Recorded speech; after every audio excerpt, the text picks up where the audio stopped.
যে আওয়ামী লীগ এবং ছাত্রলীগ এই মতাদর্শ এবং এই নামে বাংলাদেশের রাজনীতি করতে পারবে না। বিন্দু পরিমাণ আস্ফালনের চেষ্টা করেন, আমরা দ্বিগুণ শক্তিতে প্রতিহত করব আপনাদেরকে। সমন্বয়ক এবং অন্তর্বর্তীকালীন সরকারের মাননীয় উপদেষ্টা ডাক, টেলিযোগাযোগ ও তথ্য প্রযুক্তি জনাব নাহিদ ইসলামকে।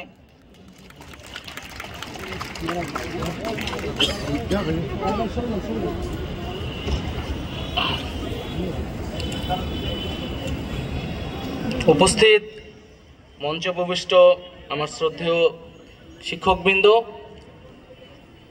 এবং এই আন্দোলনের যারা অগ্রসেনানী রয়েছিলেন, আমাদের সহযোদ্ধা রয়েছিলেন এবং যারা এখনো আমাদের সহযোদ্ধা হিসেবে কাজ করছেন, এবং এই জুলাই আন্দোলনে যে সকল আমাদের ভাই ও বোনেরা আহত হয়েছেন, নির্যাতিত হয়েছেন, তাদের সবাইকে সালাম এবং শুভেচ্ছা জানাই। আজকের এই অনুষ্ঠানটি আমরা যারা এই আন্দোলনে অংশগ্রহণ করেছিলাম আমাদের জন্য অনেক বেশি আনন্দের, অনেক বেশি স্মৃতিকাতরতার।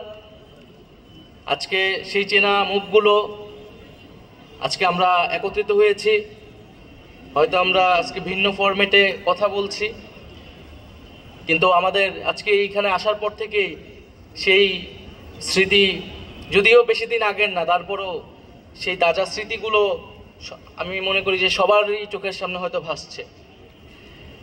এবং সেই স্মৃতিচারণ করলেন এখানে অনেকেই যারা আন্দোলনে ভূমিকা রেখেছিলেন, নির্যাতিত হয়েছিলেন, আহত হয়েছিলেন। আমাদের জন্য এটা সত্যি অত্যন্ত গৌরবের যে ঢাকা বিশ্ববিদ্যালয় পরিবর্তনের সাক্ষী হতে পেরেছে, ঢাকা বিশ্ববিদ্যালয় ইতিহাসের সাক্ষী হতে পেরেছে। এবং আমরা জানি যে ঢাকা বিশ্ববিদ্যালয়ের এই যে আমাদের ক্যাম্পাস, এই ঢাকা বিশ্ববিদ্যালয়ের প্রতিটি দেওয়াল, ঢাকা বিশ্ববিদ্যালয়ের প্রতিটি জায়গা এক একটা ইতিহাস বহন করে। এই ঢাকা বিশ্ববিদ্যালয়ে চলেছিল সে অসম লড়াই, ঢাকা বিশ্ববিদ্যালয় পরিণত হয়েছিল এক যুদ্ধক্ষেত্রে। আমরা জানি বাংলাদেশের ইতিহাস বলে ঢাকা বিশ্ববিদ্যালয় সবসময় পরিবর্তনের লড়াইয়ে নেতৃত্ব দেয়, ফলে সব স্বৈরশাসকেরাই সবসময় চেষ্টা করে এই ঢাকা বিশ্ববিদ্যালয়কে সবসময় দমন করে রাখতে।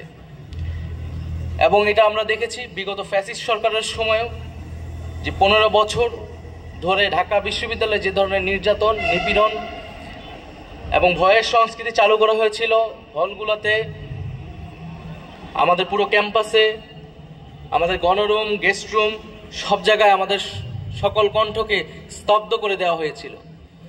কারণ স্বৈর শাসকেরা ভালো করেই জানে যদি ছাত্র সমাজ জেগে ওঠে, যদি ঢাকা বিশ্ববিদ্যালয়ে দাঁড়িয়ে যায়, তাহলে সমগ্র জাতি দাঁড়িয়ে যাবে এবং সমগ্র জাতিতে পরিবর্তন আসন্ন হবে। এবং আমি এখনো বিশ্বাস করি যে ঢাকা বিশ্ববিদ্যালয়ে এখন যে স্বাধীনতা আমরা পাচ্ছি, যে পরিবর্তনের স্বাদ আমরা পাচ্ছি, যদি এটি অব্যাহত থাকে, যদি ঢাকা বিশ্ববিদ্যালয়ের শিক্ষার্থীরা আত্মমর্যাদা নিয়ে দাঁড়াতে পারে, ঢাকা বিশ্ববিদ্যালয়ের শিক্ষার্থীরা যে মেধার স্বাক্ষর বিভিন্ন জায়গায় বহন করে সেটা যদি অব্যাহত রাখে, ঢাকা বিশ্ববিদ্যালয়ের সাংস্কৃতিক, রাজনৈতিক এবং একাডেমিক পরিবেশ যদি অব্যাহত থাকে, তাহলে এই জাতির পরিবর্তন হতে খুব বেশি সময় লাগবে না।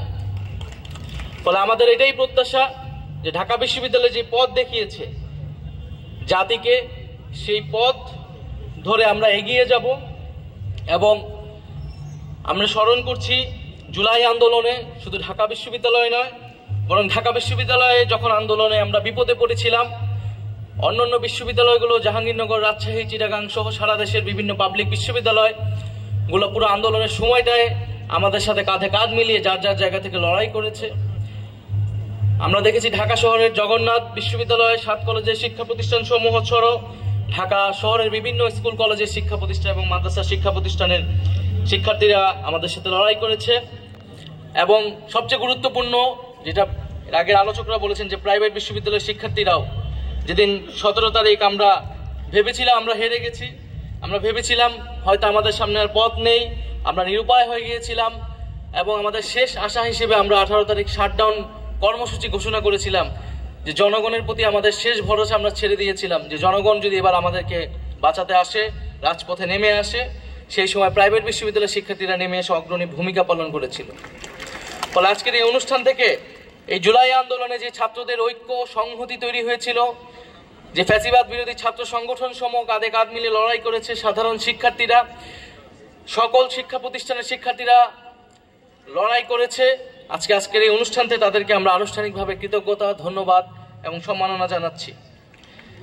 ঢাকা বিশ্ববিদ্যালয়ে আমরা জানি যে 15ই জুলাই আমাদের এই বিশ্ববিদ্যালয়ে এই জুলাই গণঅভ্যুত্থানের একটি গুরুত্বপূর্ণ ঘটনা, যে 15ই জুলাই আমরা দেখেছি ঢাকা বিশ্ববিদ্যালয়ে কিভাবে আমাদের বোনদেরকে লক্ষ্য করে এই ফ্যাসিস্ট সন্ত্রাসী বাহিনী, ছাত্রলীগের সন্ত্রাসীরা আক্রমণ করে, এবং যে আক্রমণের ফলে সারা দেশের মানুষ এই আন্দোলনের প্রতি বা ঢাকা বিশ্ববিদ্যালয়ের শিক্ষার্থীর প্রতি সংবেদনশীল হয়। সেই দিনের ঘটনা ছিল অত্যন্ত মর্মান্তিক, যখন আমরা দেখলাম যে মল চত্বরে, ঝলপাড়া এলাকায় যখন আমরা প্রতিরোধ করে তুলতে পারলাম না, আমাদের বোনরা আহত হলো, আমরা আহত হলাম। এবং সেদিন আমরা ঢাকা মেডিকেলে আর্তনাদ দেখেছি, ঢাকা বিশ্ববিদ্যালয় সহ যারা সেখানে অংশগ্রহণ করেছিল, জগন্নাথ বিশ্ববিদ্যালয় একটা বড় অংশ অংশগ্রহণ করেছিল, 7 কলেজের, তাদের আর্তনাদ আমরা ঢাকা মেডিকেলে দেখেছি। এবং আমরা সারা দেশের মানুষের কাছে সেদিন আহ্বান করেছি যে ঢাকা বিশ্ববিদ্যালয় আজ বিপদে পড়েছে, আপনারা ঢাকা বিশ্ববিদ্যালয় বাঁচাতে এগিয়ে আসুন।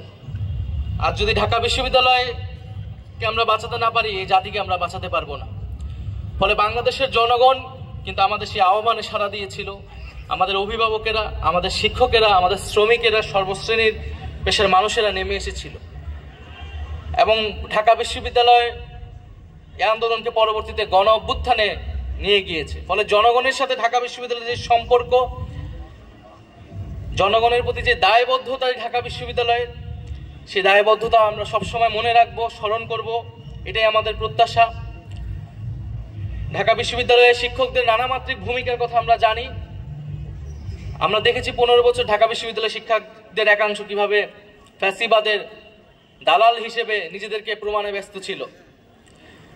আবার গৌরবের কথা যে আমাদের কিছু সংখ্যক শিক্ষক হলেও মেরুদণ্ড নিয়ে দাঁড়িয়েছিলেন, আমাদের পাশে সেই আন্দোলনে দাঁড়িয়েছিলেন, ডিবি অফিসেও আমাদেরকে রক্ষা করতে এগিয়ে গিয়েছিলেন। কিন্তু আমি বলবো যে আমরা সামনের দিকে আগাবো ঠিকই, কিন্তু আমরা পিছনটা ভুলে যাব না। ফলে এই ঢাকা বিশ্ববিদ্যালয়ে যে 15 বছর, শুধু জুলাই আন্দোলন না, আমি মনে করি এই 15 বছর 16 বছর যে নির্যাতন হয়েছে, সেই নির্যাতনের বিচার, সেই নির্যাতনের ইতিহাস সঠিকভাবে লিপিবদ্ধ হওয়া উচিত। আমরা যখন প্রথম বর্ষে, দ্বিতীয় বর্ষে এসেছি, দেখেছি আমরা নানা ধরনের নির্যাতিত হতে, যে কোনো আন্দোলন হলে সেখানে দমন হয়েছে এবং বিশ্ববিদ্যালয় প্রশাসন কোনো ধরনের ভূমিকা রাখেনি। আমি জানি এই প্রক্টর অফিসে শত শত অভিযোগপত্র পাওয়া যাবে, সেই সময় যে অভিযোগগুলো শিক্ষার্থীরা করেছিল বিভিন্ন সময়, কোনো অভিযোগপত্রে কোনো সময় কোনো বিচার করা হয় নাই। আমি নিজে এই ঢাকা বিশ্ববিদ্যালয়ের উপাচার্যের বাসার সামনে আমাকে নির্মমভাবে আক্রমণ করা হয়েছিল 2019 সালের ডিসেম্বর মাসে, যখন আমরা এনআরসিসি নিয়ে একটি প্রোগ্রাম করেছিলাম, এবং সেই প্রোগ্রামে মুক্তিযুদ্ধ মঞ্চ নামক একটা ফ্যাসিস্ট সংগঠন আমাদেরকে আক্রমণ করেছিল। তখন সেই হামলার বিচার চাইতে আমরা কয়েকজন উপাচার্যের বাসার সামনে যাই। উপাচার্যকে আমরা জানাই যে, বাসার গেটে আমরা বলি যে উপাচার্যের সাথে আমরা দেখা করতে চাই, আমরা এটার বিচার জানাতে এসেছি, আমাদের নিরাপত্তার কথা বলতে এসেছি। ওই গেট থেকে বলা হয় যে আপনারা একটু দাঁড়ান, উপাচার্য স্যার নামাজ পড়তেছেন, নামাজ পড়ে এসে দেখা করবেন। এবং কিছুক্ষণ পরে দেখলাম যে 2 দিক থেকে সন্ত্রাসী বাহিনী লাঠিসোঁটা নিয়ে আসতেছে। অর্থাৎ ভিসি স্যার আমাদেরকে সেখানে দাঁড়াতে বলে নিজে ফোন করে সন্ত্রাসীদেরকে এনেছে, এবং আমাদের কয়েকজনকে সেই ভিসির বাসার সামনে নির্মমভাবে আমাদেরকে আক্রমণ করা হয়। এবং সেই ভিসি প্রক্টরের কোনো ধরনের ব্যবস্থাই কিন্তু করা হয় নাই। ফলে আমি বর্তমান প্রশাসনকে অনুরোধ করব, আহ্বান জানাবো যে এই যে যারা এই আক্রমণগুলোকে, যারা এই নির্যাতনগুলোকে সবসময় প্রশ্রয় দিয়ে গিয়েছে, আপনারা তার সঠিক তদন্ত করুন এবং তার বিচার করুন, যাতে ভবিষ্যতে কোনো বিশ্ববিদ্যালয় প্রশাসন শিক্ষার্থীদের বিরুদ্ধে দাঁড়ানোর কোন ধরনের সাহস কখনো না পায়। আমি বক্তব্য দীর্ঘায়িত করব না। আমাদের বোনেরা যারা রয়েছেন, আমাদের ভাইরা যারা রয়েছেন, যারা আহত হয়েছেন, তাদেরকে আবারও সংগ্রামী শুভেচ্ছা জানাই। জাতি আপনাদেরকে মনে রাখবে, আপনারা মিলে এই জাতিকে উদ্ধার করেছি। আমাদের এখন প্রয়োজন সেই আমাদের যে স্বাধীনতা, সেটাকে রক্ষা করা, এই গণ অভ্যুত্থানের স্পিরিটকে রক্ষা করা। এবং যে নতুন বাংলাদেশ বিনির্মাণে আমরা এগিয়ে যাব। আমি আরেকটি কথা বলে শেষ করব যে আমরা মনে করি যে অভ্যুত্থান আমাদের শেষ হয়নি। আমাদের হয়তো আন্দোলনের ধরন এখন হয়তো চেঞ্জ হবে, কিন্তু আমাদের যে লড়াই, সেই লড়াই কিন্তু শেষ হয়নি। আমরা দেখছি এখনো বিভিন্ন জায়গা থেকে ফ্যাসিবাদের দোষরা নানা ধরনের আস্ফালন দেওয়ার চেষ্টা করে। আমরা বলতে চাই যে জুলাই মাসকে ভুলে যাবেন না, জুলাইয়ের চেতনা শেষ হয়ে যায়নি। যদি বিন্দু পরিমাণ আস্ফালনের চেষ্টা করেন, আমরা দ্বিগুণ শক্তিতে প্রতিহত করব আপনাদেরকে।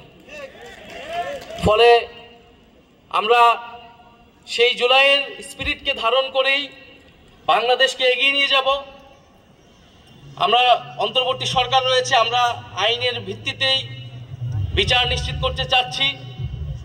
আইনের ভিত্তিতেই আমরা আওয়ামী লীগকে দল হিসেবে কাঠগড়ায় দাঁড়া করাবো এবং আমরা বলেছি যে আওয়ামী লীগ এবং ছাত্রলীগ এই মতাদর্শ এবং এই নামে বাংলাদেশের রাজনীতি করতে পারবে না। ফলে এটি আমাদের শহীদদের প্রতি কমিটমেন্ট, আমাদের এই জুলাই আহতদের প্রতি কমিটমেন্ট। আমরা এই কমিটমেন্ট এবং প্রতিশ্রুতি অবশ্যই রক্ষা করব। ইনকিলাব জিন্দাবাদ। আসসালামু আলাইকুম।